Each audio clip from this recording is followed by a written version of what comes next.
Chapter 8, Group Counseling. Individual counseling versus group counseling. Which would you facilitate? This is Ariana of Section 2 of Counseling 701 with Dr. Nelson. And to also help you get through the slides, I'm going to put something on the quotes to motivate you through the lesson. What is group counseling? Group counseling is a form of psychotherapy in which 2 to 15 participants meet face to face to work through their problems and concerns under the guidance of one or two mental health professionals.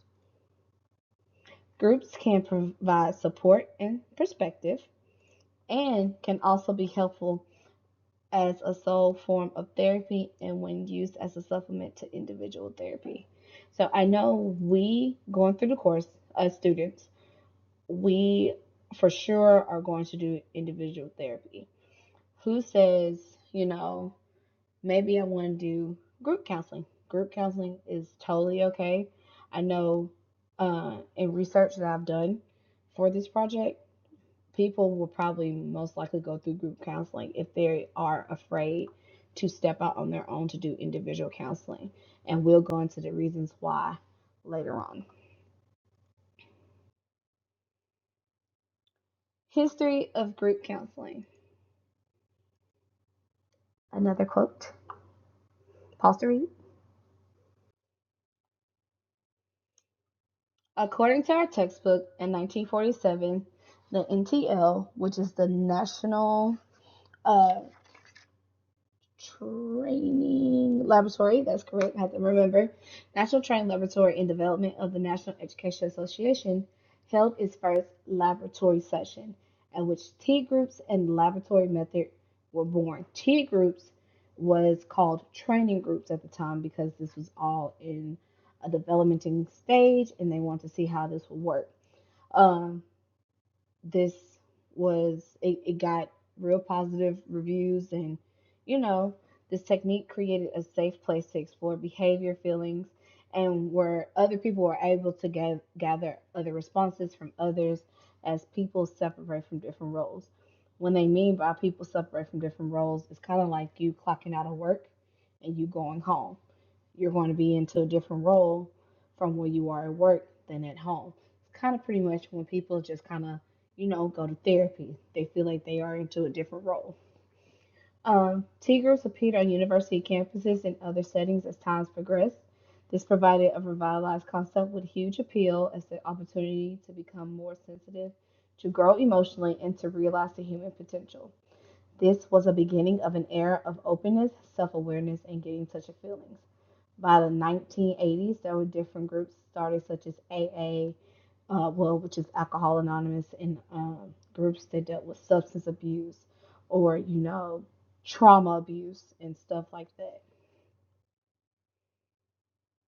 Theories applied to group therapy. There are four main theoretical approaches in counseling. And here are the four: Adlerian group work, person centered counseling, psychodrama, cognitive behavior group therapy. Different types of group work. Another quote.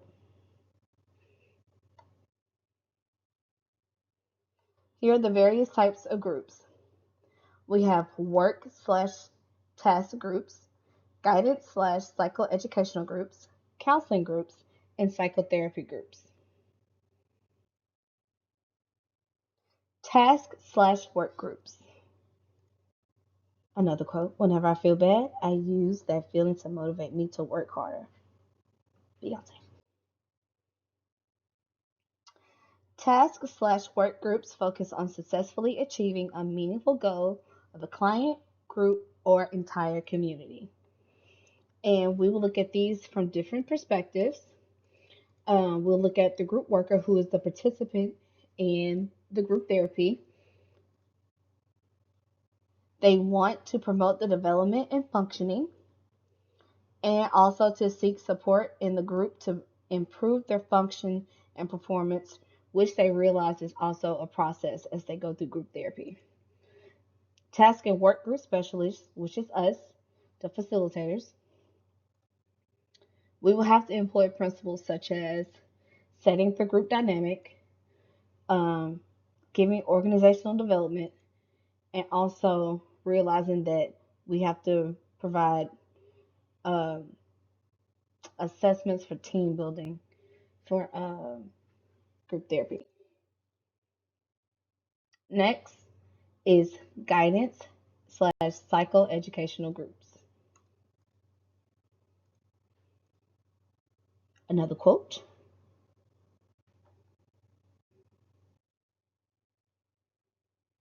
guidance slash psychoeducational groups are structured therapeutic groups that emphasize learning more about a problem or issue and slash or developing new life skills for the purpose of prevention, growth, and remediation. The scope of facilitators in the group work includes normally functioning individuals who are at risk for an environmental threat, individuals who are approaching a developmental transition point, and individuals who are in the midst of coping with a life crisis.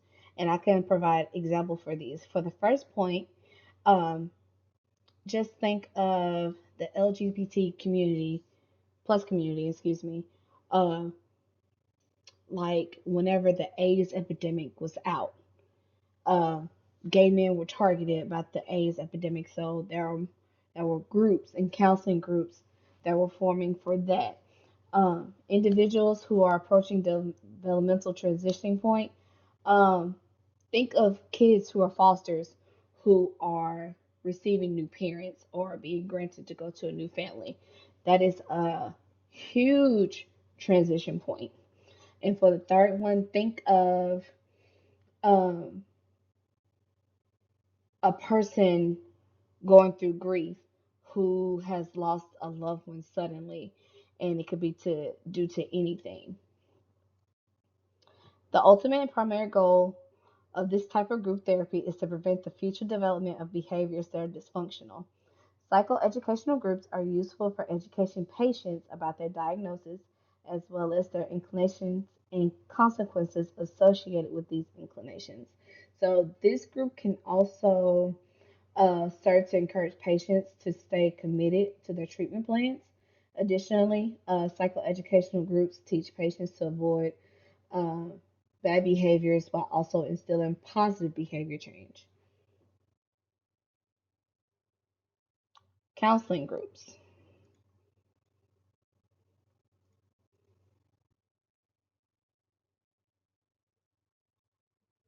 Let's see. Counseling groups focus on assisting group participants to resolve difficult problems of living by stimulating interpersonal support and group problem solving.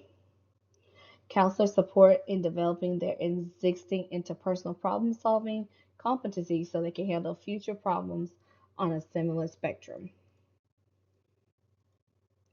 This scope of practice is mostly focused on educational, personal, interpersonal, social, non severe career, and developmental concerns of normally functioning individuals.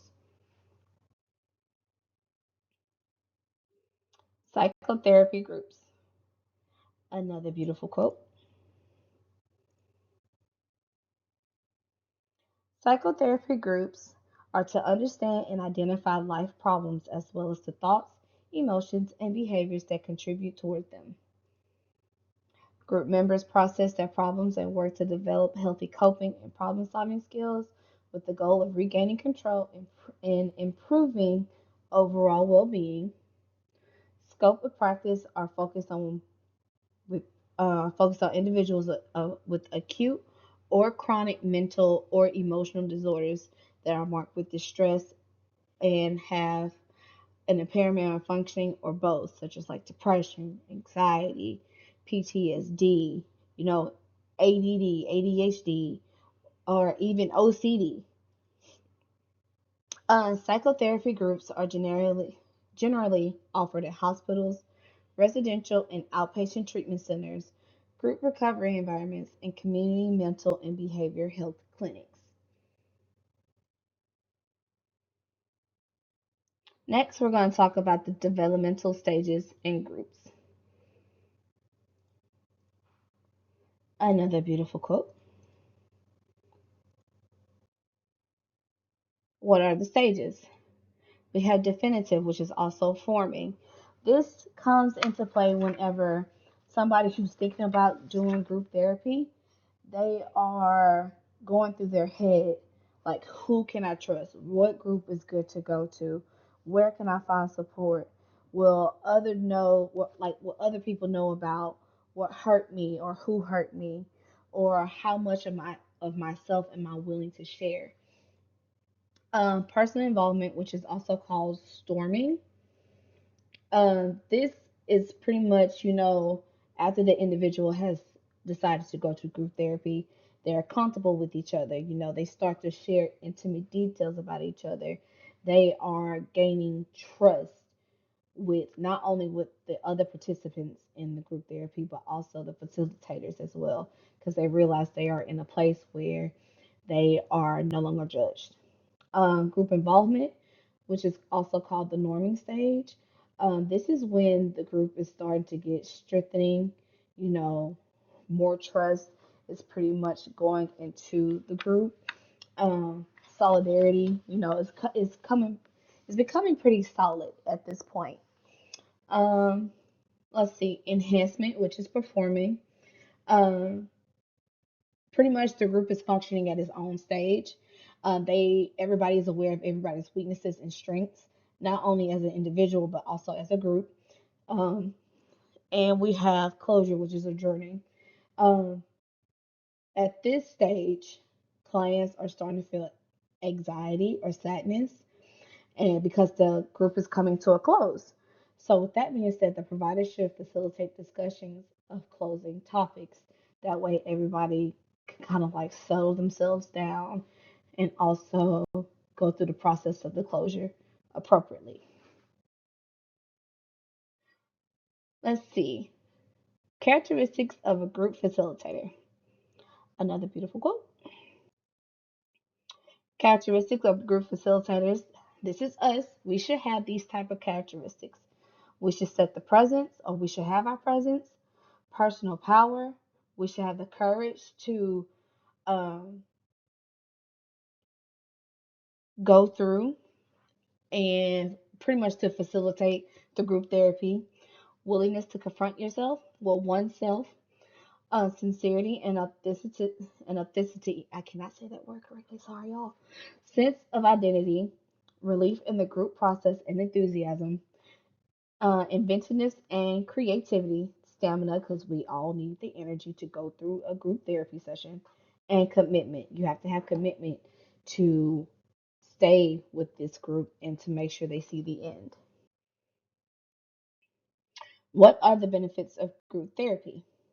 Another beautiful quote. The benefits: emotional support, motivation and hope, social skills, professional guidance, and affordability. And these are the benefits on a deeper sense. Regular talking, regularly talking and listening to others that help you put your own problems into perspective. It can be a relief to hear others discuss what they're going through and realize that you are not alone. Other members of the group often help you come with specific ideas for improving a difficult situation or life challenge and hold you accountable along the way. Groups can act as a support network and a sounding board. Let's see. And by seeing how other people tackle problems and make positive changes, you can discover a whole range of strategies for facing your own concerns. So, people, well, us, the facilitators, and also the individuals in the group, they often see these group therapies as networks because it's kind of like almost like finding like a battle buddy, if that makes sense. Like if you go to work, do you have a battle buddy? I know I do, but kind of like a networking as a sense, and it also helps you put everything into perspective to realize, hey, I'm not alone in this. Oh my gosh, they kind of went through what I went through, or you know, wow. And I feel like as a facilitator, that's very rewarding to see that others can see that they are not alone.